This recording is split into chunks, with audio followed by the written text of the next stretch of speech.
बिस्मिल्लाहिर्रहमानिर्रहीम। अस्सलाम वालेकुम व्यूअर्स, क्या हाल है? आप सब ठीक है, खैरियत से हैं? सफ़ियान अहमद देसी पकवान पे आज हम बनाने लगे हैं सर्दियों की सौगात साग।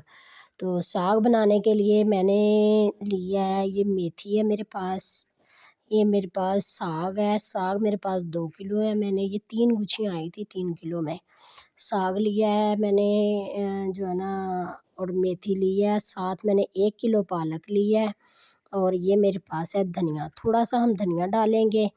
तो धनिया डाल के थोड़ा-सा थोड़ी-सी मेथी डालेंगे। 1 पाव मैंने लिया है बाथू, बाथू भी जो है ना हम 1 पाव ही डालेंगे इसमें।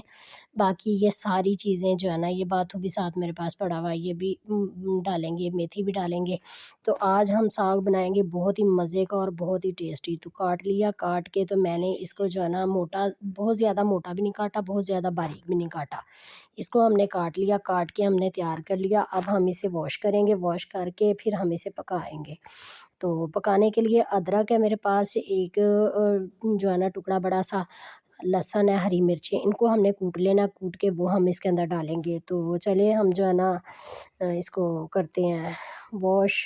अ, और ये पानी रख दिया मैंने, अदरक लहसुन का पेस्ट, हरी मिर्चें ये मैंने डाल दी हैं गर्म पानी में। अब हम इसे जो है ना बहुत ही अच्छे तरीके से हम इसे वॉश करते हैं। तो वो हमारा साग वॉश हो गया, तो अब हम पतीले के अंदर डालते हैं पानी। हम जो है ना प्रेशर लगाएँगे आज, पानी उबलने का इंतज़ार नहीं करेंगे, हम प्रेशर लगाएँगे। थोड़ी-सी मुझे जल्दी थी, दोपहर का टाइम था, सुबह टाइम से नहीं रखा था मैंने, तो ये टाइम से मैं अब जो है ना इसे प्रेशर लगा लूँगी। प्रेशर में भी वही हिसाब होता है, प्रेशर में ज़रा जल्दी गल जाता है। अब मैं इसको थोड़ा-सा साग को डाल के तो इसको मैं डंडी की मदद से नीचे कर दूँगी, ताकि जो है ना हमारा दूसरा और साग डलने की जगह बन जाए। अब मैंने थोड़ा-सा देर ढक्कन दे दिया, बाकी का साग अब मैंने इसके अंदर धो के अच्छी तरह वो भी इसके अंदर डाल दिया है। अब हमने इसको जो है ना डंडी की मदद से, लकड़ी की चम्मच की डंडी की मदद से हमने जो है ना इसको नीचे करके ढक्कन लगा दिया था। ढक्कन मैंने आधे घंटे के लिए लगाया था। तो साग हमारा जो है ना वो गल चुका। अब हमने इसको जो है ना घोटना है। अभी हमने इसके अंदर आटा नहीं डालना, आटा डालेंगे हम बाद में। ये मैंने ना स्पीड बढ़ा दी थी वीडियो की। अब हम आटा डालेंगे, इसको इतना घोटना है कि तकरीबन मैंने ना आधा घंटा इसे घोटने में लगाया था। घोट-घोट के हमने ना इसे मलाई की तरह साग को कर लेना। साग अभी भी हमारा नहीं घुटा, अभी भी हमारा साग घुटेगा। साग के अंदर इतना पानी जो होता है वो साथ-साथ चूल्हे के साथ जलते हुए चूल्हे को हमने जो है ना वो घोटा है साग को। तो साथ चूल्हा भी जलता रहा, साग भी घोटते गए। साग हमारा तैयार हो गया। अब हमने ना इसको तड़का लगाना है। तड़का लगाने के लिए मैंने पतीली के अंदर घी डाल लिया और उसके अंदर ना बड़े साइज़ की एक प्याज़ ले लिया। प्याज़ बहुत ज़्यादा नहीं डालेंगे, एक बड़े साइज़ की प्याज़ ली है। घी के अंदर हल्का ब्राउन इसे कर लेना है मैंने। इसको हल्का ब्राउन करके फिर हम इसके अंदर जो है ना अपना साग के अंदर मिर्चें मुझे थोड़ी-सी कम लग रही थी, इसलिए मैंने इसके अंदर और मिर्चें भी डाली थी। हरी मिर्चें मैंने अदरक लहसुन के अंदर कूट ली हैं अच्छी तरह से। 2 से 3 हरी मिर्चें भी कूटी हैं, कूट के तो अब वो भी मैंने इसके अंदर ऐड कर दिया।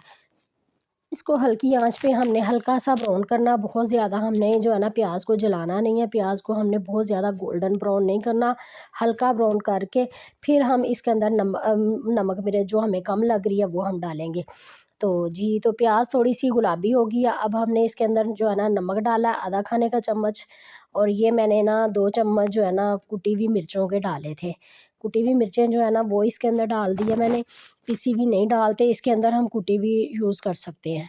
तो वो डाल के इसको हमने अच्छी तरह से इसकी भुनाई कर लेनी है, भुनाई करके फिर हम हमारा जो साग है वो हम इसके अंदर डालेंगे।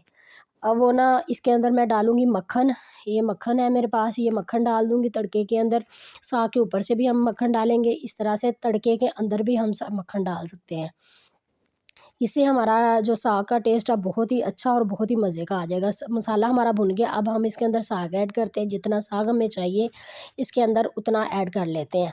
तो जितना हमारी यानी कि एक टाइम की ज़रूरत थी साग की, मैंने उस उतना ही इसे जो है ना फ्राई किया था, तड़का लगाया था। तड़का लगा के तो मैंने जो है ना इसको चूल्हे पे ही रहने देना होता है, ताकि इसके अंदर जो आटा होता है ना वो बहुत अच्छी तरह से पक जाए। तो जी व्यूअर्स, हमारा साग जो है ना बनकर तैयार हो गया, तड़का लग गया, हमारा साग बहुत ही मज़े का और बहुत ही टेस्टी साग बना।